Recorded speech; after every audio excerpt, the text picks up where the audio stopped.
Stephanie here. I just wanted to make a final video for our What's Next uke class. So I would like to review everything that we did prior, and that's pretty much what we did in our last class. We reviewed some strumming patterns and the 4 chords that we learned, and we went through You Are My Sunshine and did some breathing exercises. So let me just get closer to this camera. And this is our C chord that we went over, okay? And then our G chord that looks like a triangle.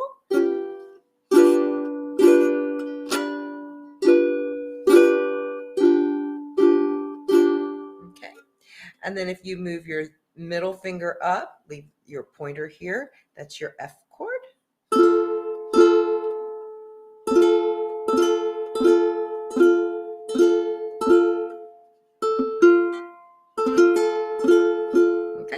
And then you just leave your middle finger up on the top, and that was your A minor chord, okay?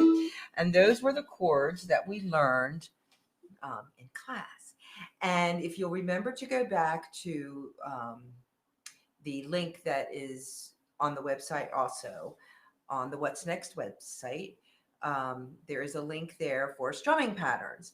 So I'm going to grab my, because I know some of you are using a felt, some of you are using your fingers. This is my concert flight uke, and so I'm going to use, I like the sound of it better with a felt. So I'm going to actually change these strings out pretty soon. So let me stand up so you can see. So we'll just go over You Are My Sunshine. Everybody already has that printout. So that's what we did. So I just want to go over that. And pretty much it was just the C chord and the F chord. My sunshine, my only sunshine, make me happy. So it's basically just C and F. So we're going to go C chord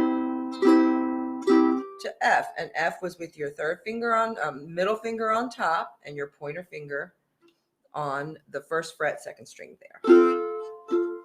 There you go.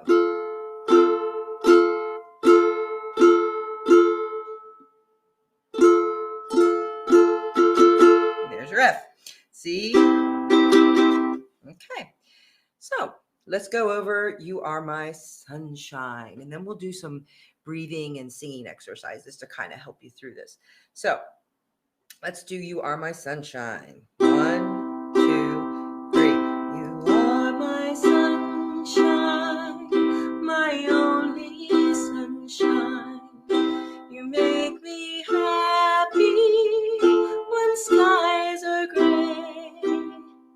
You'll never know, dear, how much I love you. Please don't take my sunshine away. Oh, that's right. There's that G chord. My sunshine went to the G chord away. Okay. So we did that in class. And let me go over a couple of really simple patterns with you. And I did want to review the chuck because I know some of you were wondering how we do a chuck. We won't be using a felt for that. So some of the easier patterns that we did, let me adjust this camera just slightly. Here we go.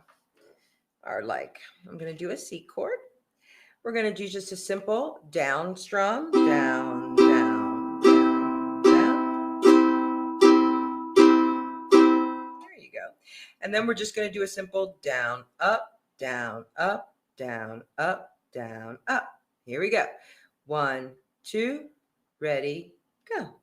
Down, up, down, up, down, up, down, up, down, up, down, up, down, up, down, up. There you go.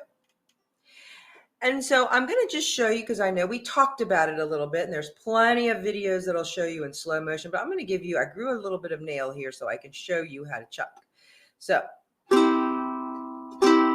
there's a couple ways you can do it. But the idea is you want to get a chuck sound that stops the sound.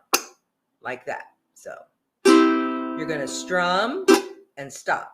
And if you notice, let me get a good angle here. Dun, dun, dun. If you notice, I stop with my hand. You see that? So whether you do it with your one finger or you can do it with all four and stop it like that. So you can go like this and stop the sound with the palm of your hand. See how I did that? Or you can use your fingernails and go. Notice that they get two different sounds. When I use all of my fingers, it's a little bit of a higher pitched and more percussive sound. So let me show you that one more time. I'm just going to do it with an open string. Open here. You ready? That's just a regular strum with all my fingers. And now I'm going to chuck. Now I'm going to do it with my pointer finger. This guy here. Okay. I like to hold my fingers like this because if I'm going to come back up, I want to come back up with my thumb. Okay. But I'm not going to come back up right now. I'm just going to chuck. So here we go.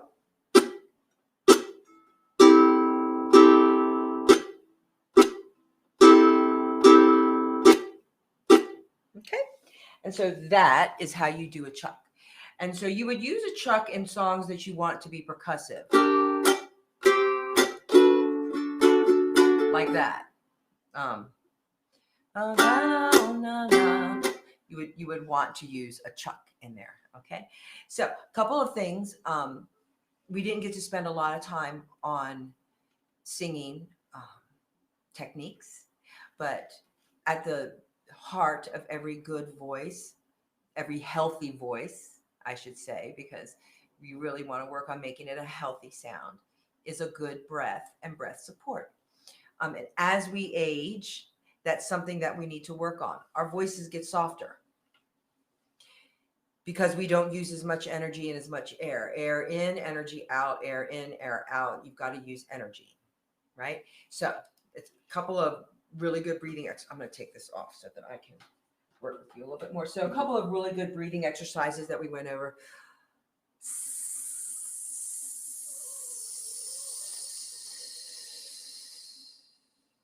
Another big breath in and let it out slow.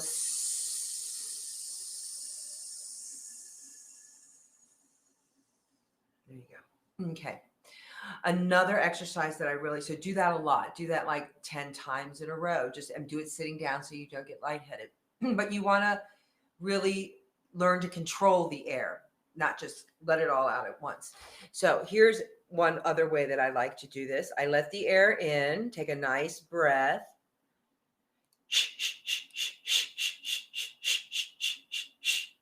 I let you see my hands here so that you could see I was working from my diaphragm, not from my jaw.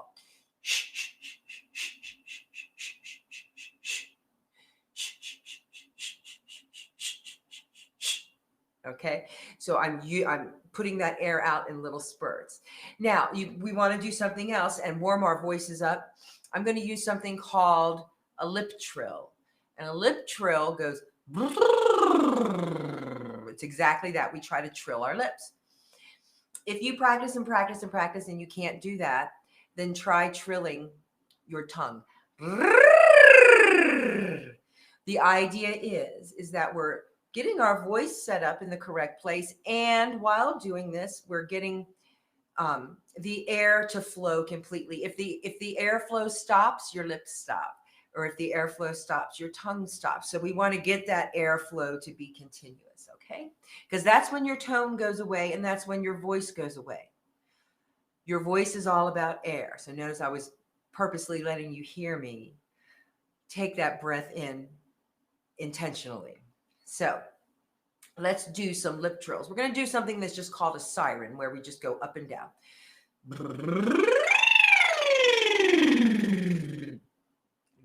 So let's do that again. Take a breath in. We start down and go all the way up. There you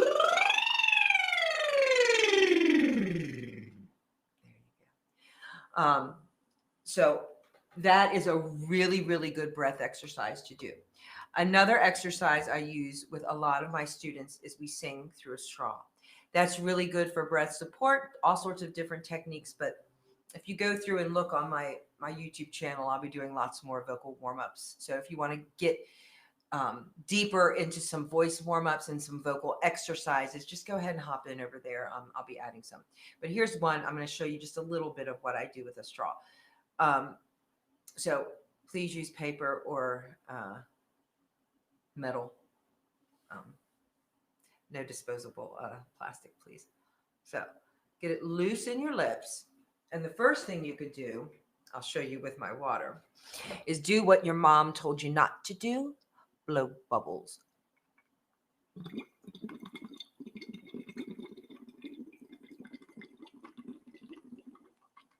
Yes, this is a breath exercise, okay?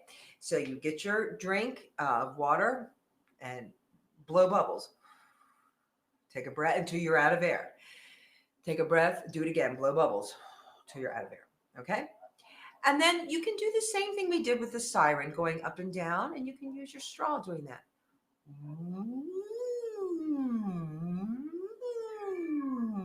You hear my cat in the background.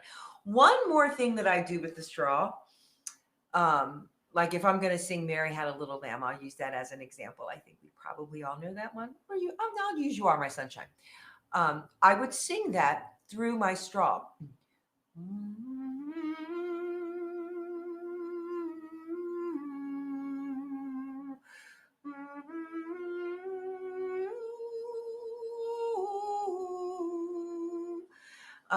And it changes.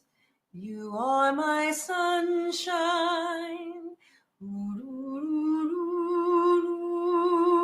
Really changes the airflow, and it changes the way we phonate both at the same time, which is pretty cool. So we went over the chuck, the chords, the song, some warm-ups. And I hope you enjoyed it. And I hope to see you guys all again soon. I'm looking forward to that Know the History of Your House class. So, okay, everyone, I'll see you later. I had a great time.